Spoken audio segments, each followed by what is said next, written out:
Welcome back. It's time to dig into our next installment, the 1955 Spencer Tracy classic, Bad Day at Black Rock. Hold on a second, my producer is trying to tell me something. What? That's not the right production? Oh, sorry folks. Let's try this again. It's time to dig into our next installment, the 1983 A-Team episode, Black Day at Bad Rock. Huh? What? That's not right either? Well, this is kind of embarrassing. Someone's head is going to roll for this one. All right. Deep breaths. Let's try this one last time. Hi folks, it's time to dig into our next installment, the third episode of Knight Rider, Good Day at White Rock. But before we begin, I wanted to ask you something. How old were you the first time you saw Knight Rider? Let us know in the comments below. Unfortunately, we do not have an original NBC on-air promo for Good Day at White Rock, but we have what we think is the next best thing. You see, on September 26, 1982, the night that the pilot of Knight Rider originally aired, there was a very special commercial that was shown between the last scene of the pilot and the end credits. And that commercial was a quick 30-second piece showcasing the upcoming episodes of Knight Rider, and it was voiced by Edward Mulhare.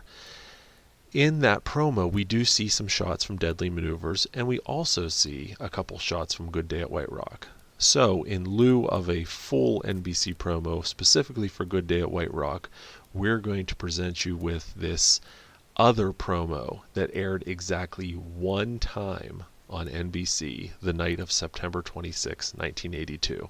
Enjoy. Here are scenes from upcoming episodes of Knight Rider. There is a black, unmarked car approaching ground zero. How do we get out of here? Same way we got in. Fire the heat-seeking missiles. Can you take a direct hit, Kit? I don't think we want to find that out. Is this a car or a spaceship? A little bit of both. Premiering this Friday at 9, 8 Central, Knight Rider. So let's get into this episode about two rival biker gangs using a small town as their battleground. And whether you are Team Scorpions or Team Road Dogs, I think you'll enjoy this episode nonetheless.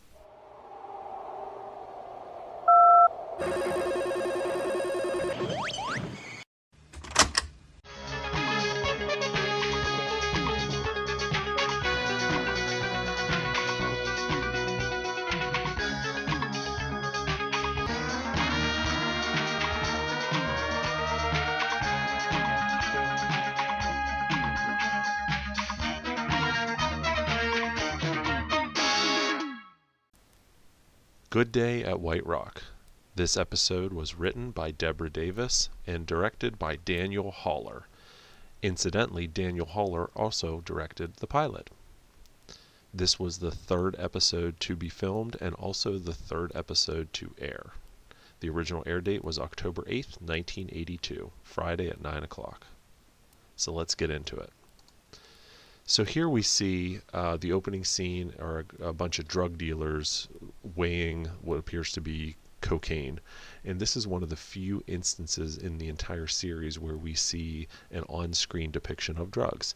The other one that comes to mind is in the third season, Night in Disgrace, when Michael is chasing a heroin dealer. And also we see KITT, busting through the wall, breaking up the drug deal. And what's interesting here is that this is one of the few depictions of Michael with a gun in the series. He doesn't have a gun very often, but here we have some kind of a semi-automatic weapon, which you really don't see too often in the series. They were trying to aim for a more kid-friendly approach. Also, take note, as we've mentioned back in the previous episodes of this series, this is the hero car. There's that pesky white wire once again. So now we move to Michael meeting up with Devin at a restaurant. And you can just barely see the banner outside the window, Le Petit Chateau. This is the actual name of the restaurant in North Hollywood, California, where this was filmed at. And this is not the last time we see this restaurant either. This is the very same restaurant where Michael is surprised to run into Stevie, where she is singing in The Scent of Roses in the 4th season. And here's an interior shot of Le Petit Chateau, and we compare that to what we see in Scent of Roses, and you'll see it's the very same interior. And you know, this entryway right here is the same place where Stevie confronts Devin and says, "He's dead, isn't he?" Meaning Michael. But of course he's not, because that would be the end of the show, and that would be sad. Alright, so now we move on to Michael on his way to White Rock, and you can see here we've got a great shot of, this is the stunt car. So we're in episode 3. They still only have the 4 Trans Ams and the 1 Flivver car. If you followed our previous videos, those are the 5 vehicles that depict KITT up to this point. So we can see here we've got the stunt car, the purpose stunt car. There's no tow bar underneath. We can see we've got gaff tape covering the turn signal plexiglass acrylic sheets, so it doesn't fly up. But the car is also wearing the rubber shell. So you can see here, this is a great full body shot of KITT, and you can see just how thick the A-pillars are, how thick the roof is, how much the shell just makes the car bigger. And that's because it is bigger. You know, they didn't necessarily cast a Trans Am, make a cast of the Trans Am body. They had to, you know, make it bigger so it would actually fit on top of a Trans Am body. So this is the result of that. And then of course we transition to another scene of Michael driving, and this is the backup to the hero car. This is one of the cars we own, and you can see here we've got some seat belts, we've got the factory Trans Am round steering wheel, we've got this squared off, you know, fiberglass chunk up here that makes it kind of look like the overhead console in drive-by shots, but we do have a camera tow bar down here. So this is the backup to the hero car. And now we move to the inside, and this is the first appearance of how KITT's voice box would be filmed pretty much for the rest of the series. So we've got a dead-on shot of the voice box, and if you look here, you can see the bezel that Universal Studios added that I alluded to in the past.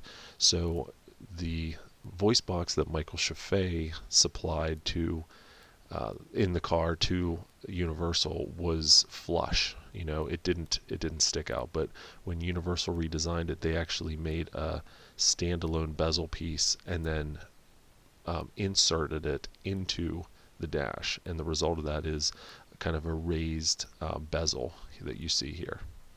And I don't know if you guys have noticed, but I've always noticed just in the first few episodes, up until KITT gets his equalizer voice box in Hearts of Stone, there's always been these 2 ridges here, these 2 bumps, and I've never known what the purpose of those were. It's just a mistake in the fiberglass, I'm assuming, but it's just strange that it's 2 bumps like that. So here's a great shot, again, of the opening scene when he's driving to White Rock, and this is of course the hero car, and you know, you can just kind of get a good look at the dash, at the overhead console. You can also see just barely right here the Universal Studios key tag that all of these cars had. But if we advance forward one, it comes out of the sunlight, and we can see, yes, KITT still only has the white inserts for the voice box, the white insert for the gull wing emblem. So none of that stuff's been fleshed out yet. But again, we're only 3 episodes into the filming of the series. So now we move into Michael arriving into the town of White Rock. And this, of course, is Universal Studios in their backlot. This is Courthouse Square. And about 3 years from when this was filmed, it would be immortalized as the location of Hill Valley and Back to the Future, and the courthouse where the clock tower is struck by lightning. But this is actually the same stretch of road where the DeLorean, it's going this way, hits 88 miles per hour when the lightning strikes and goes back to the future. And just showing KITT coming around the bend. One thing I wanted to point out is this AMC right here. You see this AMC? This isn't the best shot of it, but it's hard to see. This is one of those cars, the background cars, that just keeps showing up in the series. And you'll see it in a number of episodes in the first season. And there's other situations like that. There's a situation in the second season where we constantly keep seeing the same white Volkswagen Beetle. But here, we're going to point this out now, and then we're just going to keep coming back to it in future episodes as we keep finding this AMC in the background of other episodes. So remember this, a red AMC with this white stripe and unique white graphics. And we're inside of the White Rock store. Incidentally, these t-shirts we had recreated, so we'll put a link down in the description. If you're interested in buying one, you can buy it in any of these colors, the Climb White Rock shirts. And here's our first appearance of Anne Lockhart as Sherry with no last name, but Sherry. Actually, that's not true. I believe, they don't mention in the episode, but I believe in the script her last name is Benson, so it's Sherry Benson. This, of course, is Anne Lockhart, and she was one of Glenn Larson's key players back in the Battlestar Galactica days, so it's nice to see her appear here. She reappears again in Season 2's Return to Cadiz. And, of course, we have the first appearance of Keith Mitchell as Davy Benson. And what's interesting to note is he actually won a 1983 Young Artist Award for the Best Young Actor Guest on a Series for his performance in this episode, believe it or not. And incidentally, Knight Rider was also nominated for the Best New Family Television Series, but it didn't win. But there you go. But Davey did win his award based on his performance in this episode. So this is after Michael drops Davey off to see Donnie Spencer to kind of show off him getting out of KITT.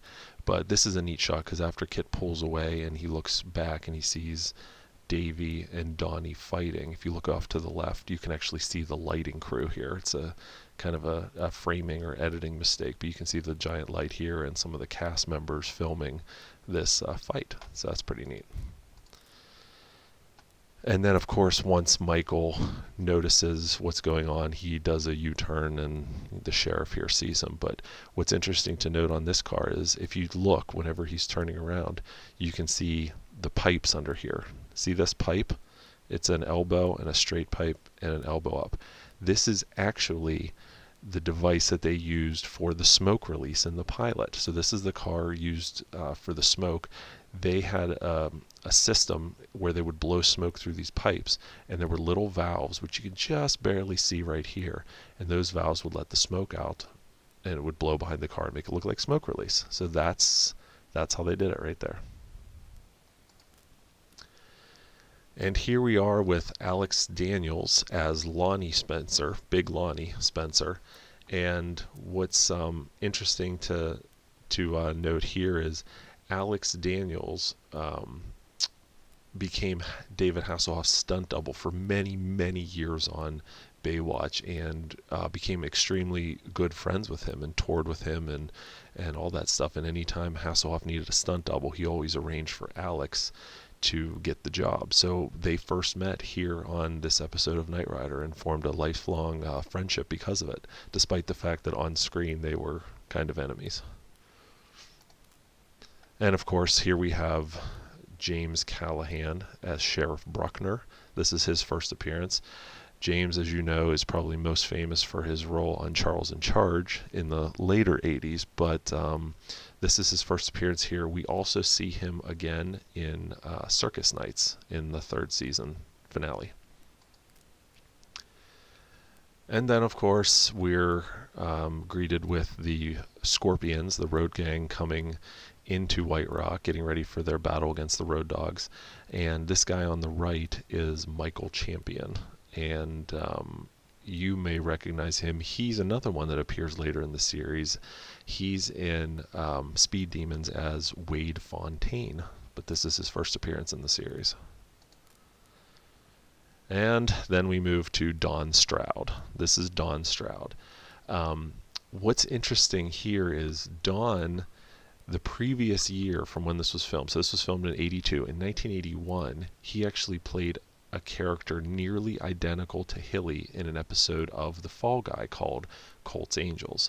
So you'll notice that he's wearing pretty much, not exactly the same outfit, but very, very close. And it makes you wonder, because, obviously The Fall Guy was a Glenn Larson production as well, and it just makes you wonder, how much of that was by design, that he came back and played a nearly identical character. Incidentally, look who else appeared in that very same Fall Guy episode as another member of the gang. That's right, that's Jack Gill, stuntman and stunt coordinator for Knight Rider. So I wanted to take a moment, a little sidebar if you will, to ask you a question, a little trivia question. How many different versions of the Knight Rider intro do we see? Now, as you know, the show was on the air for 4 seasons. Did we see only 4 versions of the intro? Would you believe me if I told you there were actually 12 distinct versions of the Knight Rider intro in those 4 years? No? Well, it's true. And here they are.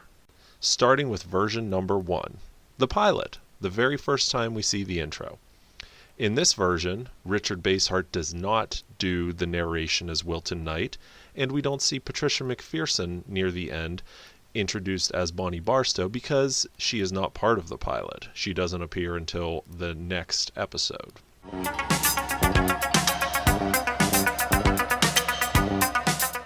Version 2, as seen in Deadly Maneuvers, Good Day at White Rock, and Just My Bill.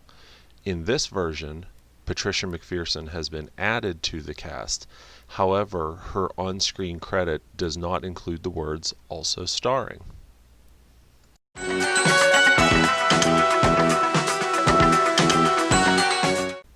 Version 3, as seen in Slam and Sammy's Stunt Show Spectacular, Inside Out, and Forget Me Not. We see that Patricia McPherson is still added to the cast, and now her on-screen credit shows also starring Patricia McPherson, but there's no shadow on the on-screen graphic.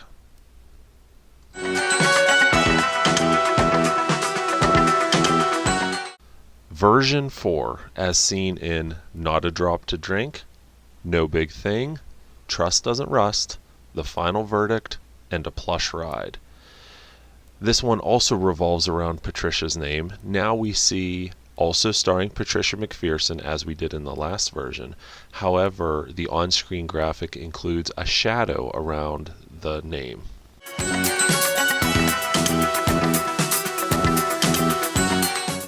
Version 5, as seen in Hearts of Stone and Give Me Liberty or Give Me Death. In this version, they've added sound effects to some of the scenes, but not all of the sound effects have been added. For example, we hear a sound effect of KITT rushing by the camera in the opening seconds of the intro, but we don't hear the sound effect of Michael shooting his gun or the airplane blowing up later in the intro. Of criminals who operate up. Version 6, as seen in The Topaz Connection through the end of the first season, Short Notice. In this version, all sound effects have been added to include Michael shooting his gun and the airplane blowing up.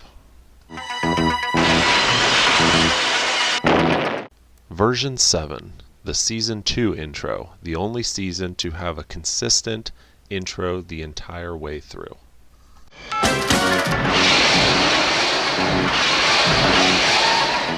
Version 8, the Season 3 premiere, Night of the Drones. This is a unique intro in that it only aired on the original NBC broadcast, and it was designed to hide the features that KITT would be receiving later in the episode. As such, we don't see any scenes of his new dashboard, but we do see a mixture of some Season 2 intro scenes, as well as the reintroduction of Patricia McPherson as Bonnie Barstow.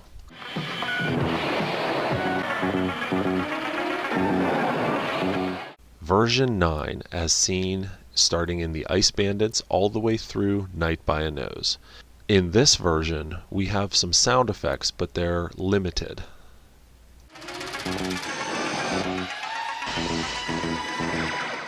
Version 10, as seen in Junkyard Dog through the end of the 3rd season, Circus Nights. In this version, they made a very slight tweak to the sound effects. They're best noticed in the scene from Halloween Night where KITT is turbo boosting through a plate glass truck. You can hear KITT's takeoff a little bit better than you could in the previous version.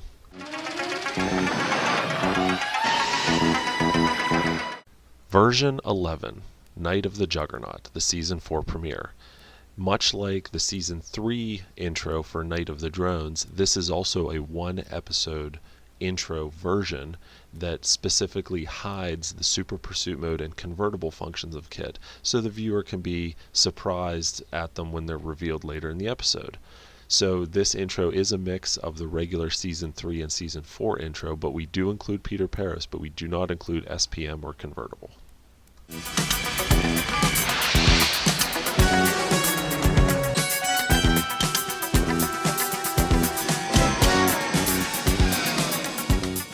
And finally, version 12. This is the intro we see in the rest of Season 4, from Kidnap all the way through Voodoo Night.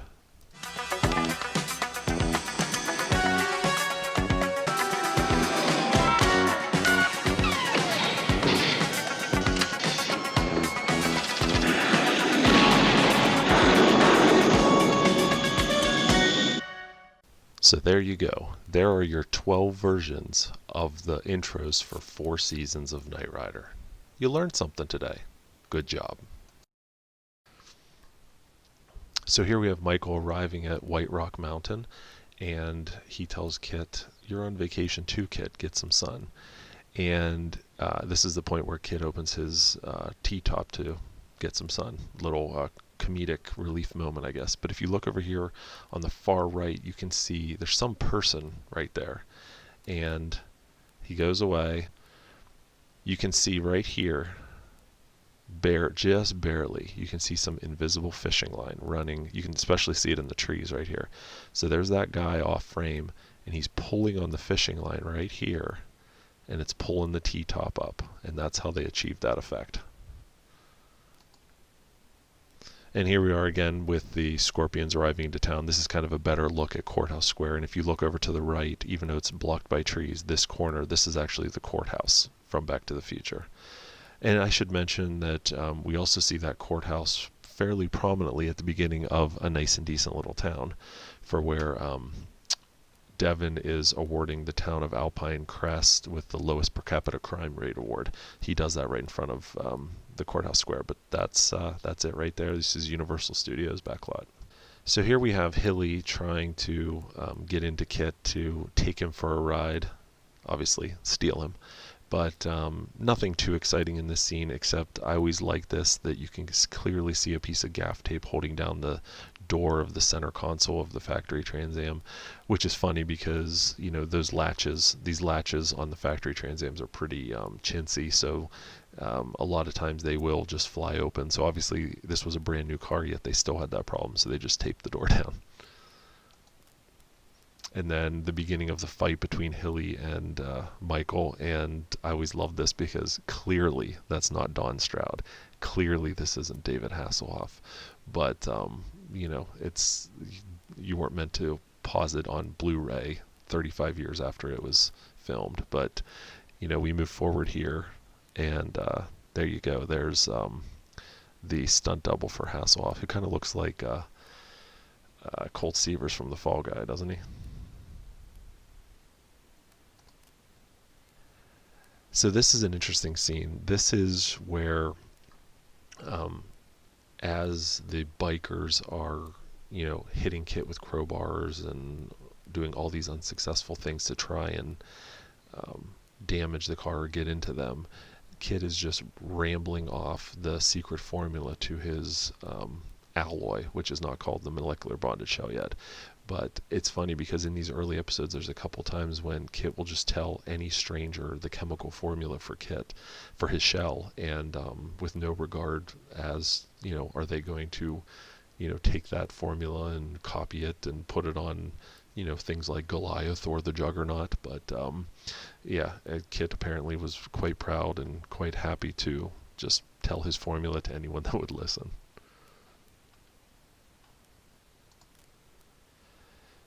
So in this scene, it's just a kind of a stock footage close-up of KITT's scanner. But what's interesting to note here is they have it set to the 6 light pattern. If you remember back in our pilot commentary, at the very beginning when we were talking about the opening intro, they had KITT's scanner set on the 6 light pattern instead of 8. So the furthest most left and furthest most right bulbs were not lit. For some reason, for this close-up scene, they had it set there again. So if you watch it, you'll see it just goes back 6 lights back and forth. And here we have KITT breaking out of the White Rock Police Impound Yard to go pick Michael up.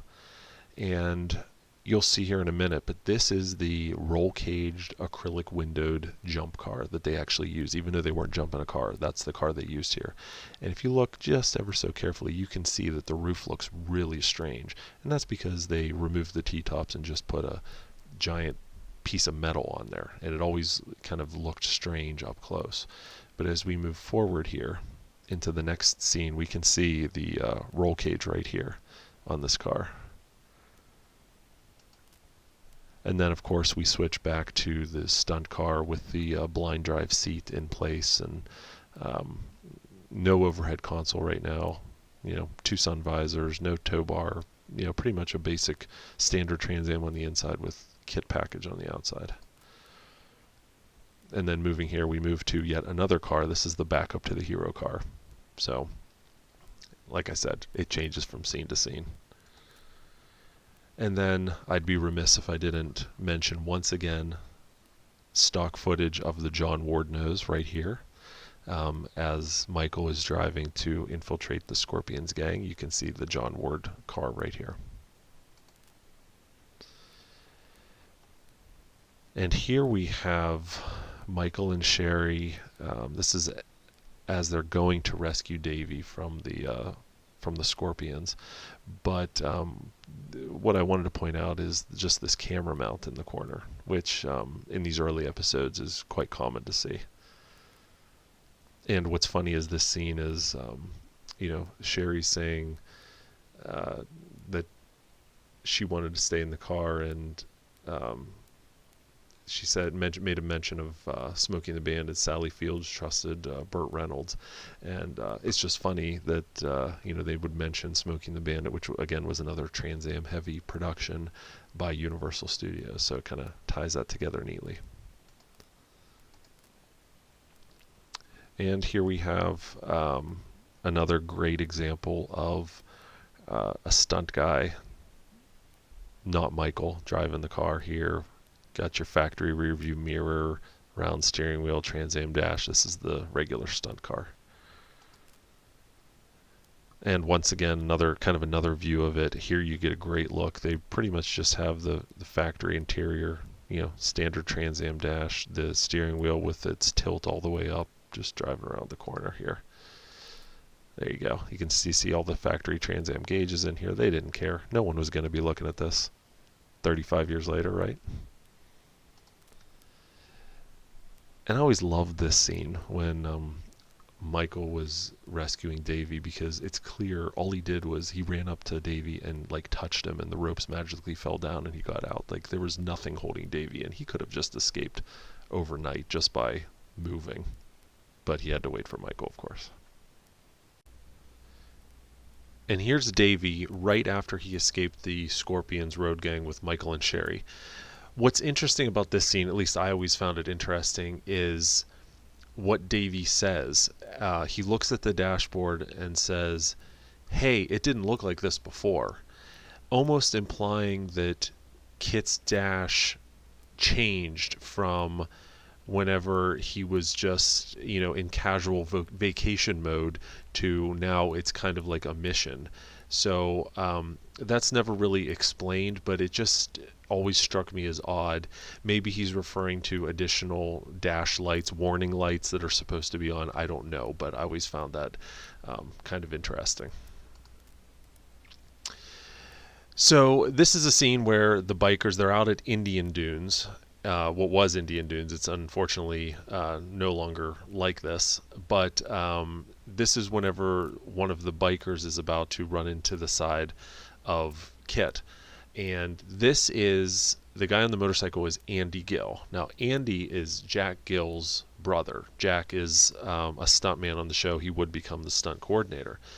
Jack got Andy his first stunt gig on Knight Rider in this episode, and his first stunt was driving a motorcycle, and then the motorcycle stops suddenly and Andy flies over the top of KITT. So he also appears a little bit later in this episode, Andy does, getting thrown off of a motorcycle into a pond. But because of his work here, he ended up doing stunt work on the rest of the Knight Rider series, and to this day enjoys a very busy and successful stuntman career. So here he is, the bike has stopped, and he's flipping over along with another stuntman over the top of KITT. And then here, a few minutes later, is Andy flying off a motorcycle into the pond. And then, of course, we have the famous KITT jump over the lake at Indian Dunes. Now, this is the Flivver car, as we mentioned previously, the Volkswagen-powered dune buggy chassis jump car. And Jack Gill is driving it in this episode. This is the very same lake that the General Lee jumps over in the opening intro of the Dukes of Hazzard, except the General is jumping at it from the opposite side. So we can see here that we've never found or seen footage of the landing of this car, but we're pretty sure that there was some repair work needed. But you can see the dune buggy roll cage in here, and of course it's got the Trans Am shell over top of it. And now moving on, we've got one of the stunt cars, the main stunt car here. And this is what I was talking about a little bit earlier when they had gaff tape around the turn signal covers on the front nose. So you can see here that just with the car driving and the wind blowing, how it's arching those plexi covers up. And we see this a lot during the first season in a lot of the stock footage, and this is exactly the reason why they tweaked the front nose in the second season. And what they did was, instead of having plexi inserts, they actually molded into the fiberglass an indent that kind of made it look like it still had the turn signal indents, but in reality it was just part of the fiberglass nose, and that was exactly why. It was to prevent this from happening. And of course we've got this other scene here of one of the stunt guys driving over the top of one of the stunt kits, and has the rubber shell on it, as you can see here. You'll always notice on the rubber shell right underneath here, and this is a great picture of it, you can see that they had a wire that would attach the two sides of the rubber shell fender to each other, and there was another one in the middle, another one in the back, and that's just kind of a way to keep it so when the car was driving down the road, the fenders, because it's rubber so it's flexible, so they wouldn't flap up and move. And then here we are towards the end of the episode. We're back at Le Petit Chateau, and we have Michael getting into the hero car, and again another great look here at the blank white voice box and normal auto pursuits. That will be fixed very soon. And you noticed, as we talked about in the last episode, Michael still does not have his K belt buckle. And then the ending scene here with Michael and Sherry embracing while KITT's driving by himself. This is the second of the 2 episodes that does not feature kind of that closing epilogue with Wilton Knight talking as KITT's driving through the desert. It just freeze frames and ends with Glenn Larson's executive producer credit, the same as we saw in the previous episode, Deadly Maneuvers. Let's take a look at some behind the scenes and promotional shots from Good Day at White Rock.